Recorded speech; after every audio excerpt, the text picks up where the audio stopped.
ఇక ఆర్జీవీ విషయంలో చట్టపరంగానే ముందుకు వెళ్తున్నామని చెప్పారు ఫైబర్నెట్ చైర్మన్ జీవీ రెడ్డి. ఆర్జీవీకి 15 రోజులు టైం ఇచ్చాం, స్పందించకపోతే చట్టపరంగా చర్యలు తీసుకుంటామన్నారు. వ్యూహం సినిమాకు ఫైబర్నెట్ నుంచి ఆర్జీవీకి 1.15 కోట్లు లబ్ధి పొందారు. ఈ విషయంలో చట్టపరంగా ముందుకు వెళ్తాం తప్ప గత ప్రభుత్వం మాదిరిగా కక్షపూరితంగా కేసులు పెట్టబోము అన్నారు.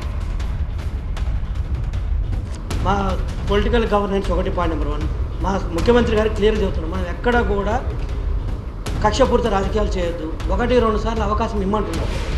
ఇప్పుడు మేము ఎవరి మీద లాస్ట్ టైం గవర్నమెంట్ మాదిరి గోడలు దూకో లేకపోతే ఎఫ్ఐఆర్ల పేరు లేకపోయినా కూడా ముందు అరెస్ట్ చేసి ఎఫ్ఐఆర్ల పేరు పెట్టాలో గోడలు దూకి అర్ధరాత్రులు పోయి మేము అరెస్ట్ చేయలేదు. మేము ప్రాపర్గా నోటీసులు ఇస్తున్నాము, సమాధానం చెప్పంటున్నాము, వాళ్ళు కోర్టుకు వెళ్ళడానికి కూడా అవకాశం ఇస్తున్నాము. సో అంతా ఎగ్జాస్ట్ అయిన తర్వాత మేము చర్యలు చేస్తున్నాం తప్పితే ఎక్కడ కక్షపూరితంగా ఎక్కడ ఏ రోజు వెళ్ళట్లేదు, వెళ్ళొద్దు అన్నదే మాకు వచ్చిన డైరెక్షన్స్. అది నా డిపార్ట్మెంట్గానే కాదు, ప్రతి చోట కూడా అలాంటి డైరెక్షన్స్ ఉన్నాయి. అందుకని చెప్పేసి మేము యాంపుల్ టైం ఇస్తున్నాం. ఓఎస్ఎస్ ఫర్టిలిటీలో సైన్స్ ఇంకా ఓఎస్ఎస్ హెల్ప్ తో ఎందరి కలలు నిజమయ్యాయి. In the good hands of science. Mummy daddy అవ్వాలంటే ఓఎస్ఎస్ కి కాల్ చేయండి.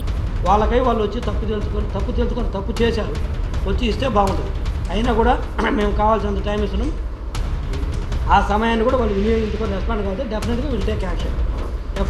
Mean to say take action అంటే చట్టపరంగా ఏం చర్యలు చేపట్టాలి అవన్నీ చేపట్టాలి. ఎఫ్ఐఆర్ ఫైల్ చేయడం కాబట్టి మీద అన్నీ కూడా చేస్తాం. సో లేట్ అవుతుంది కాబట్టి మేము చేయట్లేదు వరకు ఆపేసామని కోవచ్చు. పోలీసుకి ఏంటంటే కక్షపూరితంగా వెళ్ళకూడదు.